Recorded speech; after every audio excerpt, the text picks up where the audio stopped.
El Evangelio en Atenas, el libro de los Hechos, capítulo 17, versículos del 16 al 34. Mientras Pablo los esperaba en Atenas, se indignó profundamente al ver la gran cantidad de ídolos que había por toda la ciudad.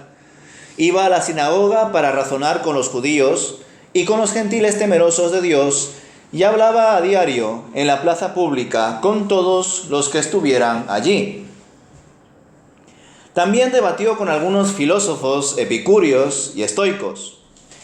Cuando les habló acerca de Jesús y de su resurrección, ellos dijeron: ¿qué trata de decir este charlatán con esas ideas raras? Otros decían: parece que predica de unos dioses extranjeros. Entonces lo llevaron al concilio supremo de la ciudad. Ven y háblanos sobre esta nueva enseñanza, dijeron. Dices cosas bastante extrañas y queremos saber de qué se trata. Cabe explicar que todos los atenienses, al igual que los extranjeros que están en Atenas, al parecer pasan todo el tiempo discutiendo las ideas más recientes. Entonces Pablo, de pie ante el concilio, les dirigió las siguientes palabras: Hombres de Atenas, veo que ustedes son muy religiosos en todo sentido, porque mientras caminaba observé la gran cantidad de lugares sagrados, y uno de sus altares tenía la siguiente inscripción: a un Dios desconocido. Este Dios a quien ustedes rinden culto sin conocer es de quien yo les hablo. Él es el Dios que hizo el mundo y todo lo que hay en él, ya que es el Señor del cielo y de la tierra. No vive en templos hechos por hombres, y las manos humanas no pueden servirlo, porque Él no tiene ninguna necesidad. Él es quien da vida y aliento a todo, y satisface cada necesidad. De un solo hombre creó todas las naciones de toda la tierra. De antemano decidió cuándo se levantarían y cuándo caerían, y determinó los límites de cada una. Su propósito era que las naciones buscaran a Dios y quizá acercándose a tientas lo encontraran.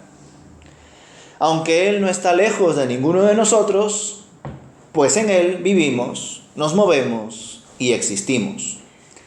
Como dijeron algunos de sus propios poetas, nosotros somos su descendencia. Y como esto es cierto, no debemos pensar en Dios como un ídolo diseñado por artesanos y hecho de oro, plata o piedra. En la antigüedad Dios pasó por alto la ignorancia de la gente acerca de estas cosas. Pero ahora Él manda que todo el mundo en todas partes se arrepienta de sus pecados y vuelva a Él. Pues Él ha fijado un día para juzgar al mundo con justicia por el hombre que Él ha designado. Y les demostró a todos quién es ese hombre al levantarlo de los muertos. Cuando oyeron a Pablo hablar acerca de la resurrección de los muertos, algunos se rieron con desprecio, pero otros dijeron: queremos oír más sobre este tema más tarde. Con esto terminó el diálogo de Pablo con ellos, pero algunos se unieron a él y se convirtieron en creyentes. Entre ellos estaban Dionisio, un miembro del concilio, una mujer llamada Dámaris y varios más. Pues hasta aquí, hermanos, la experiencia de Pablo en Atenas durante su segundo viaje misionero. Tras toda la persecución que sufrió Pablo y Silas, especialmente en Tesalónica y Berea, a causa de judíos celosos y envidiosos que buscaban capturarle, algunos hermanos llevaron a Pablo en barco hasta Atenas, para dejarlo allí. Una vez en Atenas, Pablo continuó con la misión mientras esperaba que llegasen Silas y Timoteo. A Lucas no se le menciona mucho, pero yo creo que probablemente Lucas estaría acompañando a Pablo, o que quizás se quedó con Silas y Timoteo, pero que luego también fue allí, ya que Lucas recoge de forma muy especial todo lo que estaba pasando durante la misión que realizaba Pablo. Lucas recoge en su escrito el enfado del apóstol al ver la tremenda idolatría que existía en Atenas. Al conocer la cultura y las expresiones artísticas que rodeaban a la imponente ciudad, Pablo se dio cuenta de la latente superstición e ignorancia espiritual que existía en una ciudad orgullosa por su conocimiento y sabiduría. Como es de costumbre, el apóstol decide acudir primero a una sinagoga para discutir con judíos y gentiles que se habían convertido al judaísmo, y ya luego visitaba las plazas, las calles, para discutir con los que pasaban por allí. No se nos informa en este caso si hubo conversiones tras su visita a la sinagoga, y algunos comentaristas argumentan que esto también fue así porque parece que en aquel tiempo la comunidad judía era muy pequeña en la ciudad de Atenas. Es por eso que Pablo insistió más en ir cada día a la plaza de mercado, que también se conoce como ágora, para debatir con los atenienses que se reunían allí, ya que el ágora era un lugar donde se solían congregar los ciudadanos, porque entre otras cosas había muchísimo comercio. A partir del versículo 18, Lucas nos describe con qué tipo de personas discutía Pablo en Atenas y cómo contemplaban al apóstol cuando hablaba, es decir, qué prejuicios tenían sobre él. Por supuesto, discutía tanto con atenienses como con extranjeros residentes de Atenas, ya que era una ciudad cultural y comercial. Pero el autor del libro nos destaca que Pablo debatía también con filósofos, epicúreos y estoicos. ¿Y qué pensaban estos filósofos? Bien, pues los epicúreos eran pensadores que veían la verdad como algo inalcanzable para el ser humano. Así que en vez de reflexionar en ello, eran personas que vivían el día a día, disfrutando de los placeres del presente. ¿Para qué ponernos a pensar en qué es verdad, qué hay más allá de la muerte, si este Dios es verdadero o el otro? Mejor vivamos el día a día. Esa era su forma de pensar de varios epicúreos.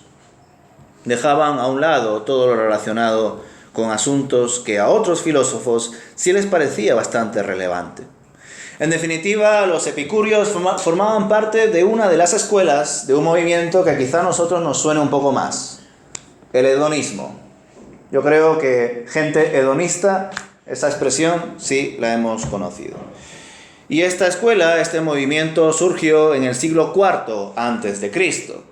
Por tanto, aquí nos encontramos ante epicúreos que ya arrastraban alrededor de 400 años de pensamiento. Por tanto, su pensamiento estaba bastante desarrollado. No era como el caso de Pablo, que era, de hecho, en ese tiempo para los judíos, el cristianismo era una secta. Era un nuevo movimiento religioso. Era algo reciente. Y es por eso que también nos debe llamar la atención cómo Pablo discutía con filósofos que ya llevaban mucho tiempo estableciendo un sistema de pensamiento para defender sus ideas y su forma de vivir. ¿Creéis que hoy en día existen personas así? Personas epicúreas, personas hedonistas, que no se preocupan por la muerte, ni por el destino, ni por el más allá, ni por los dioses, ni por nada por el estilo. Simplemente quieren vivir el día a día, porque la vida son 2 días. Yo creo que hay muchísimos hedonistas en el día de hoy, ¿verdad? En cuanto a los filósofos estoicos y el estoicismo como tal, sabemos que es un sistema de pensamiento que existió desde alrededor del siglo III a.C. Por tanto, nos encontramos también ante otro sistema de pensamiento con bastante tiempo de reflexión.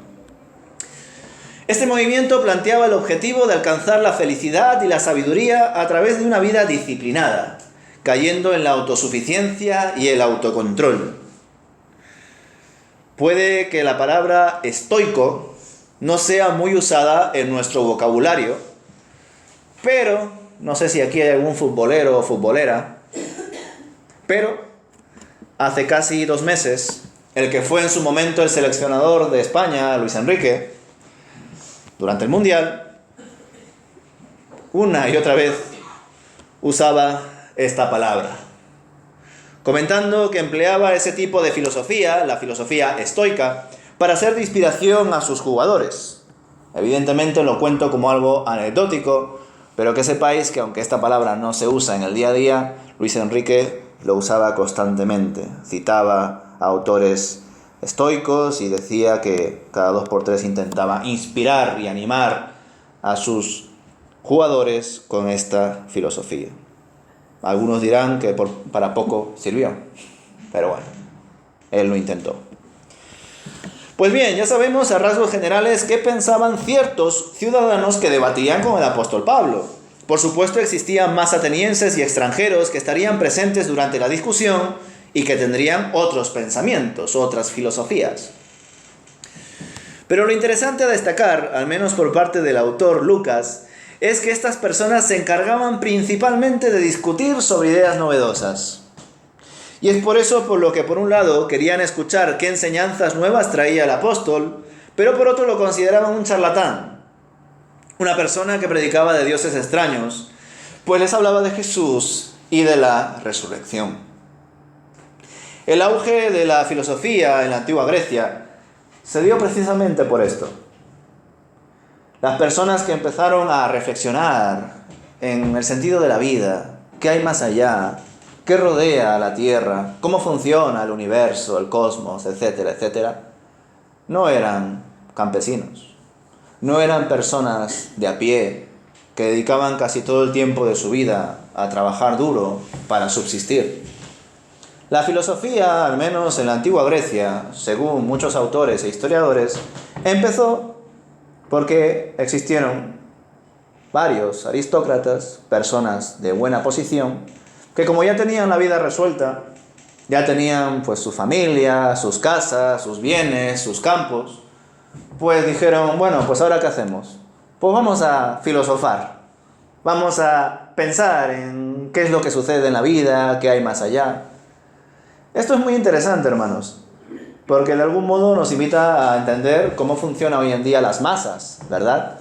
Cómo a veces las masas son muy susceptibles de ser manipuladas, porque tienen tantas ocupaciones, tienen tantas exigencias y problemas personales, que no les da tiempo a pensar si el sistema político de turno por el cual están pues viviendo es legítimo o no, si el que está dirigiendo por ejemplo, la alcaldía funciona bien o no, etcétera, etcétera.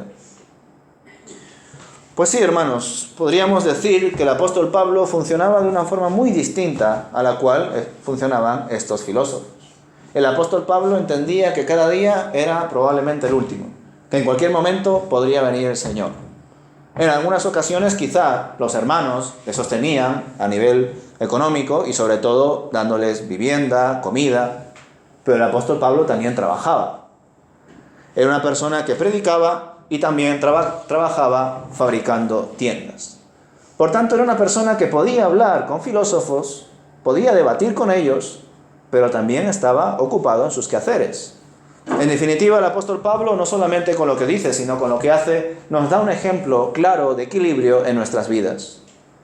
No estemos todo el rato ensimismados en nuestro trabajo, sin pensar en qué hay más allá, pero tampoco nos vayamos al otro extremo, al extremo de estar divagando, viviendo quizá pues de préstamos, de herencias, subvenciones, qué sé yo, ni a un lado ni al otro. En efecto, podemos concluir que la mayoría de estas personas, pues como he dicho, eran personas adineradas y que tenían la vida resuelta en mayor o menor medida, y es por eso que pasaban todo el rato en el Ágora y en el Areópago. ¿Y qué era el Areópago? Pues era un monte de 115 metros de altura, conocido como Monte de Ares, dios de la guerra. Llamado así también porque, según la mitología, allí fue juzgado Ares por los dioses por un delito de venganza, del cual, según la mitología, fue exonerado. Situado al oeste de la Acrópolis de Atenas, y era un lugar clave donde los magistrados que conformaban el consejo de la ciudad se reunían para tratar asuntos que tuvieran que ver con la ciudadanía, la cultura, la religión y la educación. Pues bien, vemos en el versículo 19 cómo los interesados en escuchar a Pablo lo condujeron allí. Él estaba en el Ágora y le llevaron al Areópago para escuchar sobre su doctrina, ya que les encantaba escuchar nuevos pensamientos que llegaban a la ciudad. El apóstol, a partir del versículo 22, comienza a pronunciar su discurso. Pablo introduce su sermón mencionando la religiosidad que observa en la ciudad, destacando ese altar que había visto a un Dios desconocido. Desde luego fue Pablo muy sagaz al hilar ese ídolo que tenían puesto, en un altar, con el evangelio que les iba a predicar. En líneas generales, Pablo comienza a destacar de Dios su papel como creador de todas las cosas. Muestra su supremacía, aludiendo a su poder y provisión, pues de una sola persona ha creado a toda la humanidad. Y antes de que exista todo, determinó los límites y tiempos de toda persona y nación. Fijaos, esto último que acabo de decir, a muchos creyentes evangélicos tampoco les gusta, Recordad que os he dicho antes que los epicúreos no reflexionaban ni sobre la muerte, ni por el destino, ni en ningún tipo de Dios, ni discutían esto es verdad, esto no es verdad. Ellos vivían de forma muy holgada. Y yo sé que hoy en día también hay ciertos evangélicos que no les gusta esa idea del destino, de que Dios ya lo tiene todo previsto.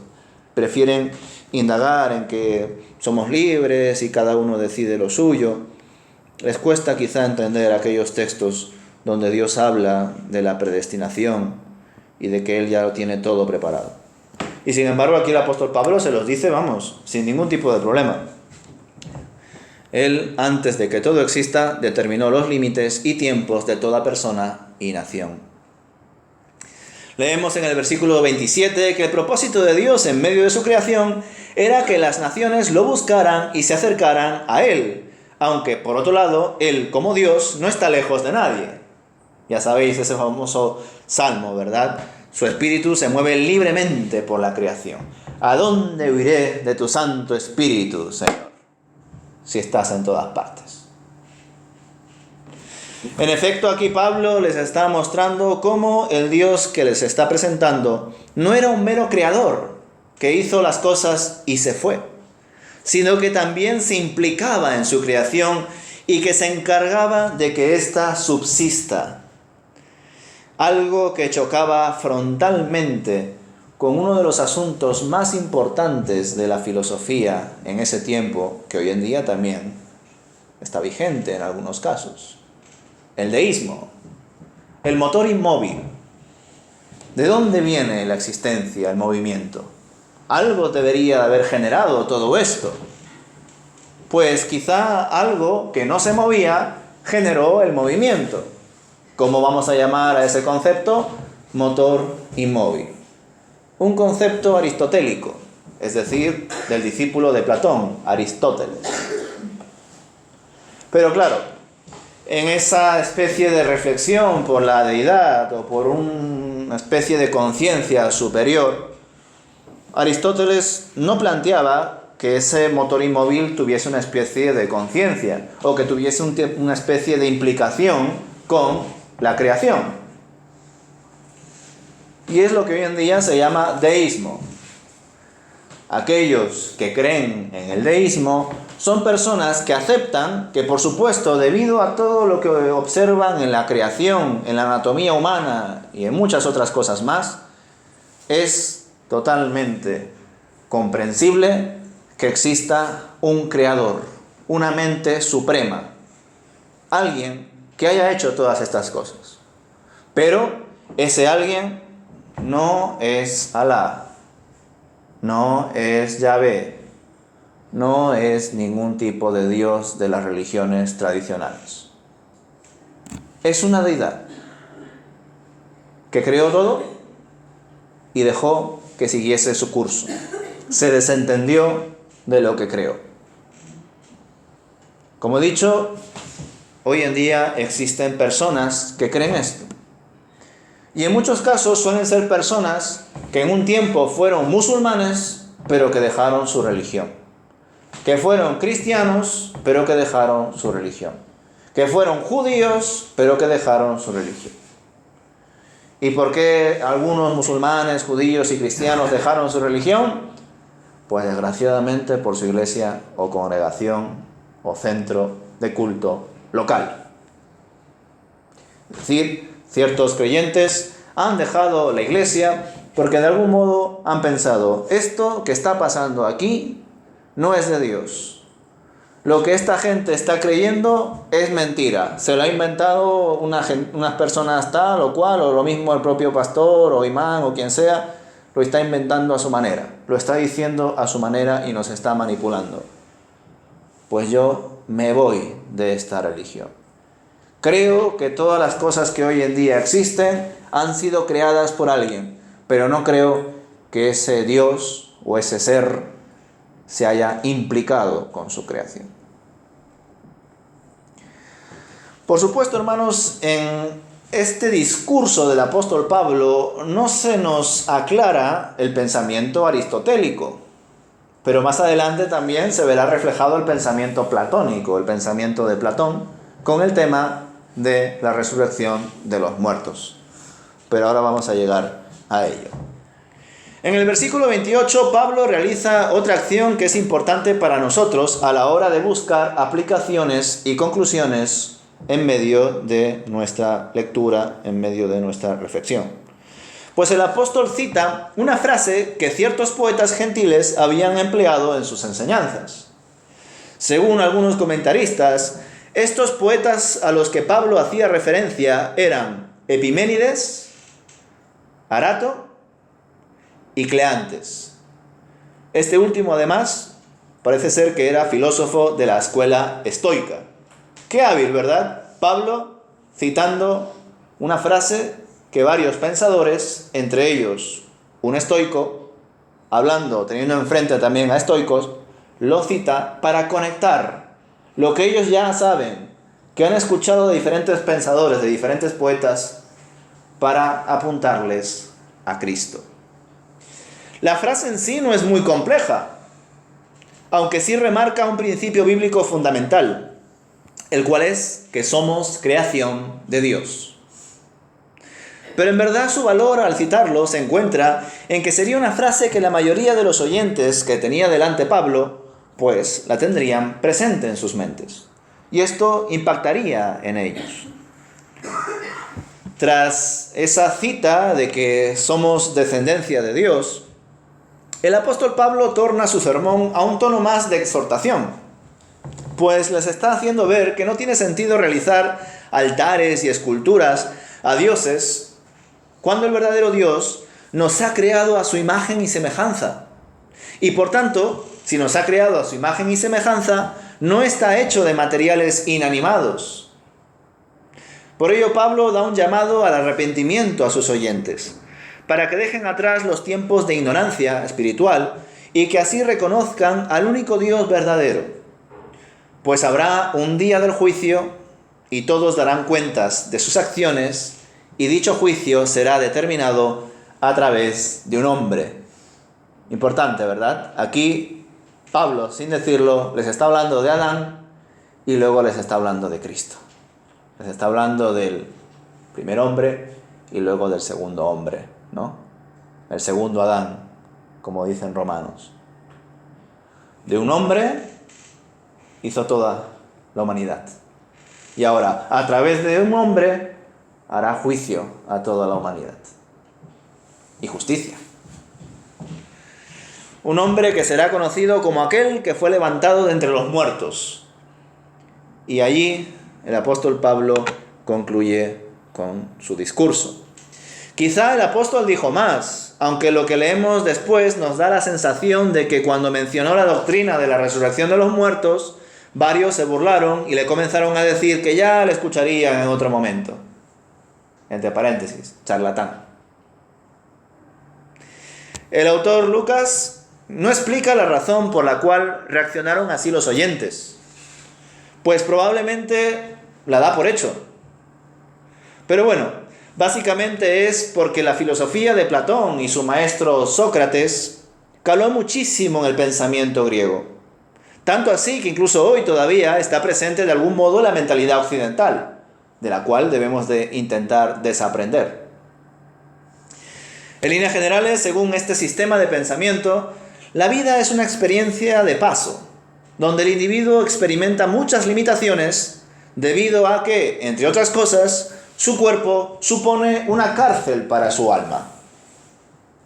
Por tanto, para las personas que piensan así, la muerte representa una liberación de esa cárcel.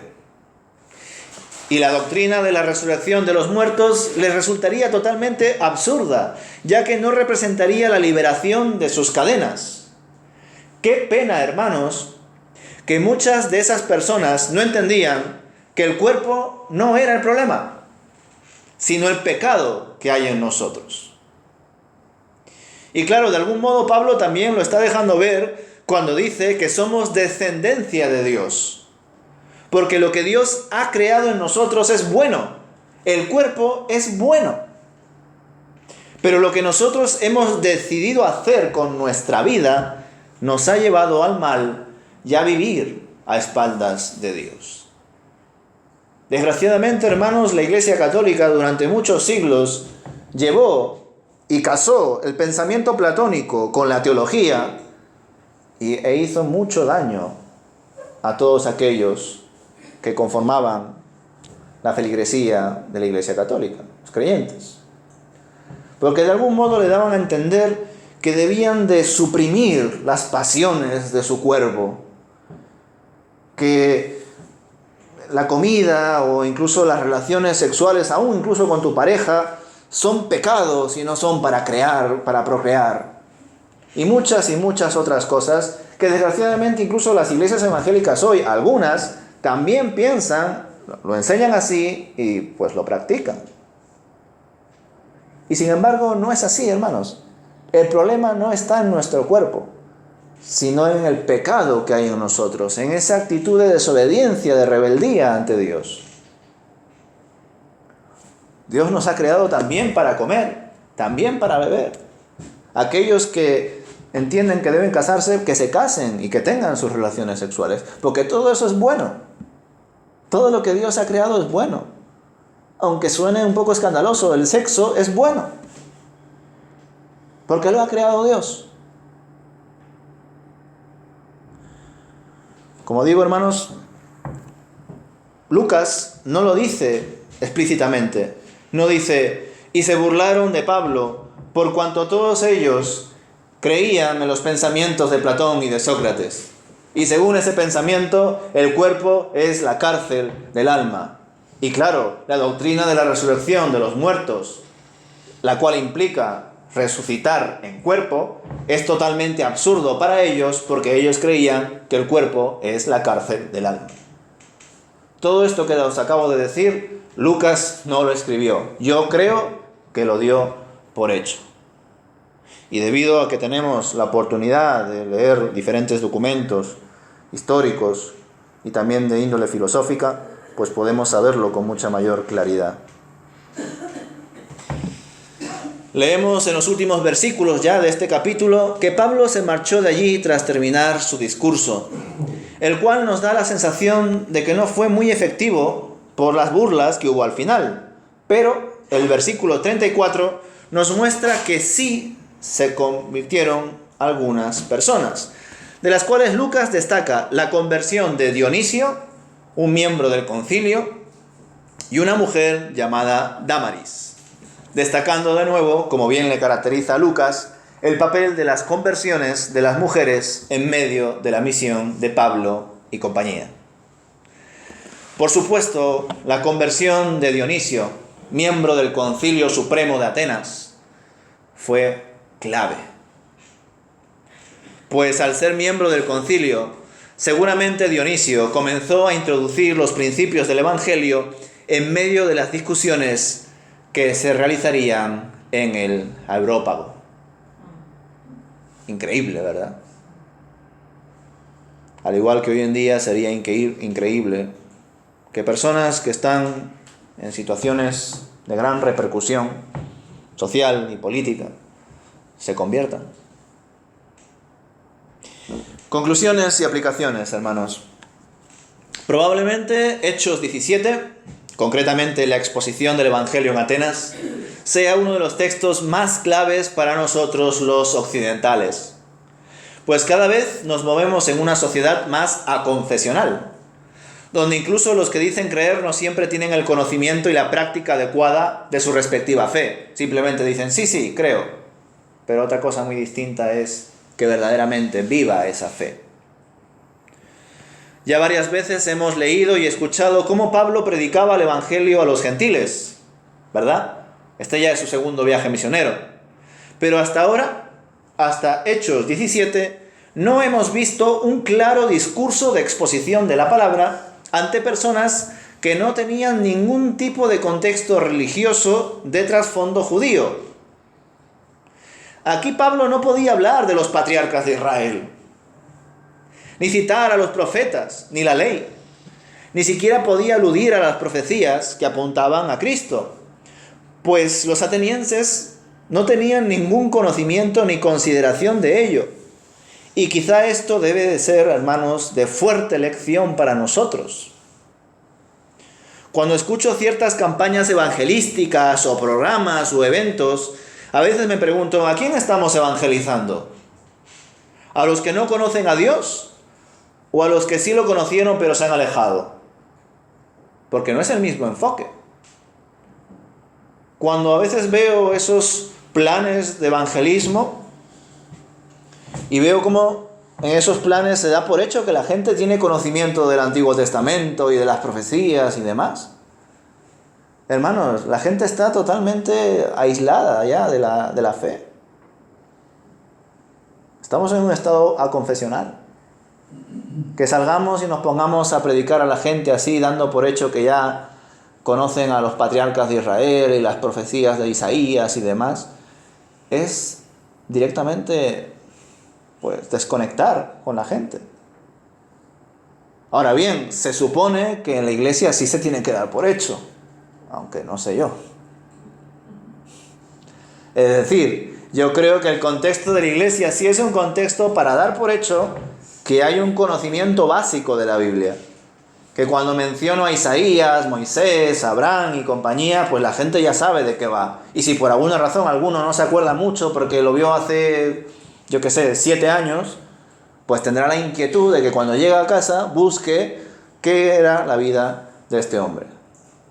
Qué había dicho, qué había pasado, cómo había acabado, etcétera, etcétera.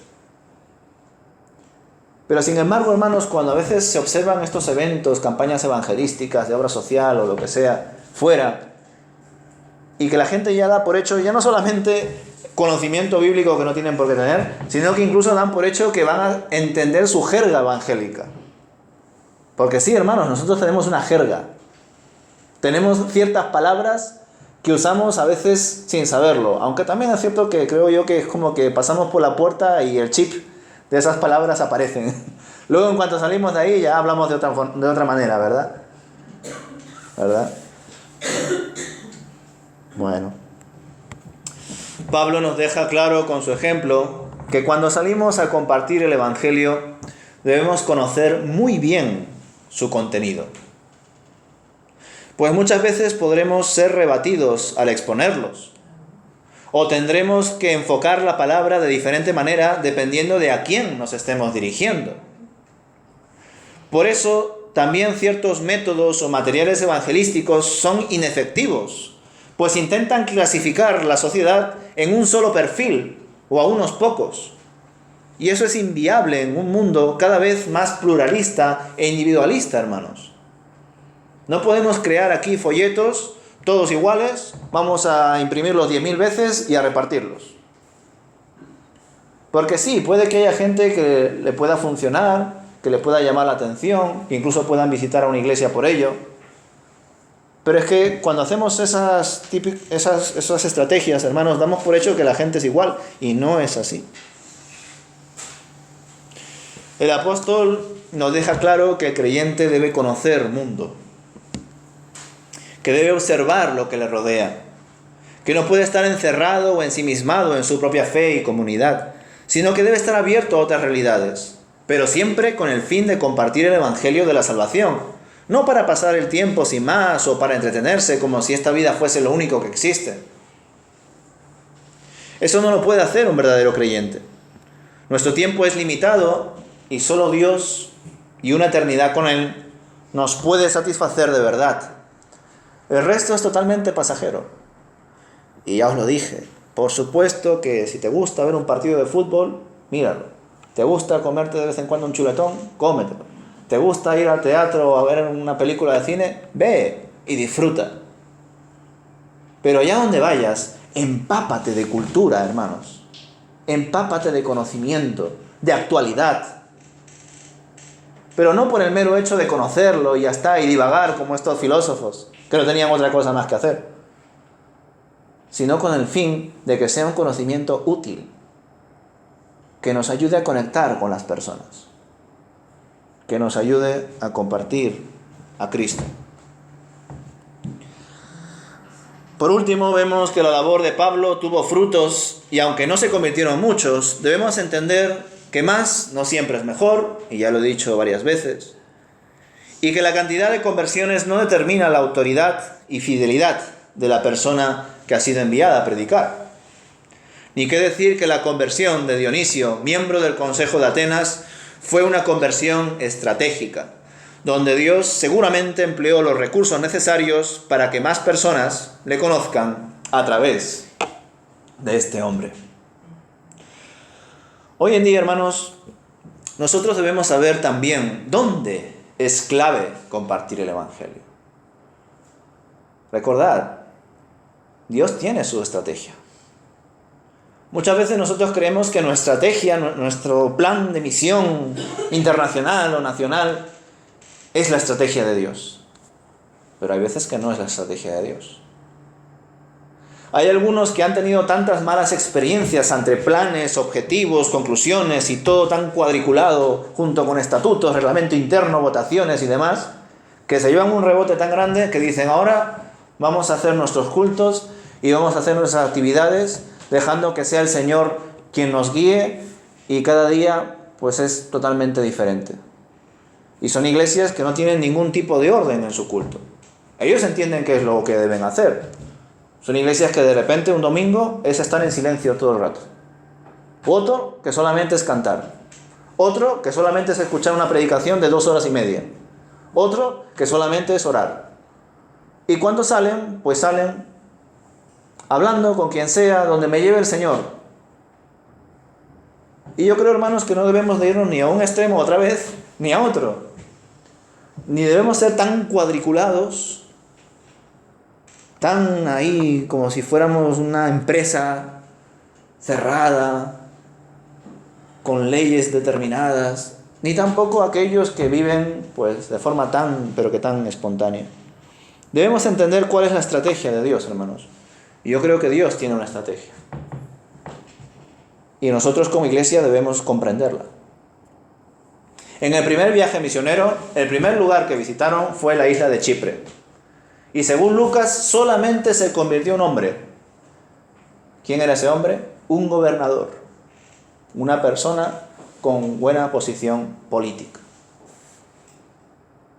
En el segundo viaje misionero, Pablo quería visitar regiones que había visitado en su primer viaje misionero. Algunas pudo visitar, pero conforme fue yendo hacia Asia Menor, el espíritu se lo negó. Fue hacia el norte y pensó: bueno, voy a compartir el Evangelio en un lugar que no he ido en ningún momento, por Ponto. Pero el Señor también se lo negó. Entonces, como ya estaba yendo al norte, no le dejó ir a Asia Menor, tampoco le dejó ir a Bitinia y Ponto, pues se fueron a Troas. Y ahí el Señor, en visión, le dijo: ve a Europa. La estrategia de Dios, hermanos, era que en el segundo viaje misionero, Pablo se centre en llevar el Evangelio a Europa. Porque en el primer viaje lo llevó a Asia, y en el tercero que pasó, tanto Asia como Europa. Y el cuarto, que no se suele hablar de él, hasta incluso podríamos hablar del quinto, porque antes del primero fue a Arabia. Pero bueno, el cuarto fue a Roma, ante el propio emperador romano, del cual se cree que murió decapitado. Pues hermanos, debemos de pensar cuál es la estrategia de Dios. ¿Dónde son los puntos claves para compartir el Evangelio? ¿Solamente es en las calles en general? ¿En eventos evangelísticos que se organizan una vez cada 5 años a nivel así estratosférico? ¿Debemos de compartir el Evangelio en hospitales, en cárceles, en organizaciones políticas y administrativas, en eventos de repercusión social, en centros culturales, cívicos, centros de prestigio? Sin lugar a duda debemos pensar qué es lo que quiere Dios siempre y no creer que nuestra opinión es la verdadera. Estar abiertos a su voz, entender cuáles son sus planes y compartir el Evangelio con sabiduría y sagacidad. Hermanos, a mí el caso de Dionisio me hace recordar al de un amigo, el doctor Martínez, porque él es uno de los pocos, por decir los únicos, creyentes evangélicos que forma parte de los miembros del Ateneo de Madrid.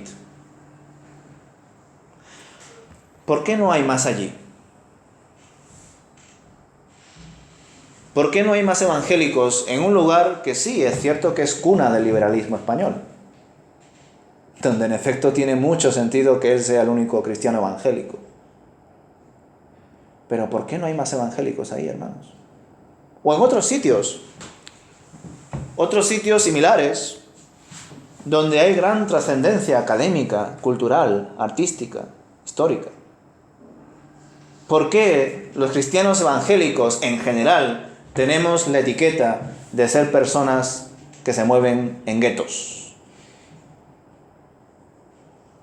Que simplemente se juntan con los suyos a nivel local para hacer alguna comida o hacer algún evento así y ya está. Lo cual es bueno, por supuesto que sí, pero no es todo.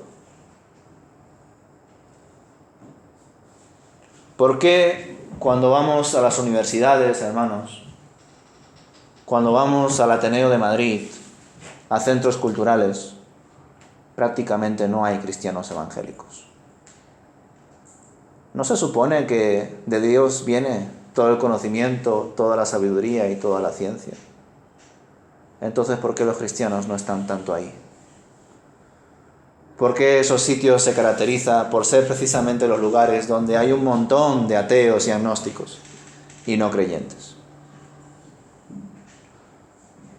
Como digo, el caso de Dionisio me hizo pensar en esta persona, por supuesto, no porque crea que sea una persona que vaya a cambiar el mundo, ni mucho menos. Pero sí es cierto que los creyentes debemos de estar en lugares donde, pese a la hostilidad, en este caso dialéctica, que pueda existir, ahí permanezca la luz.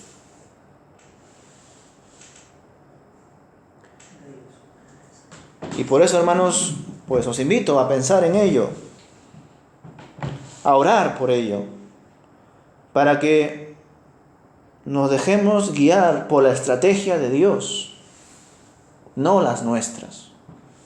Y la estrategia de Dios, hermanos, es ir a puntos de influencia, pero también ir a lugares sencillos, de la calle, en las plazas, por supuesto que sí, pero también a los otros lugares.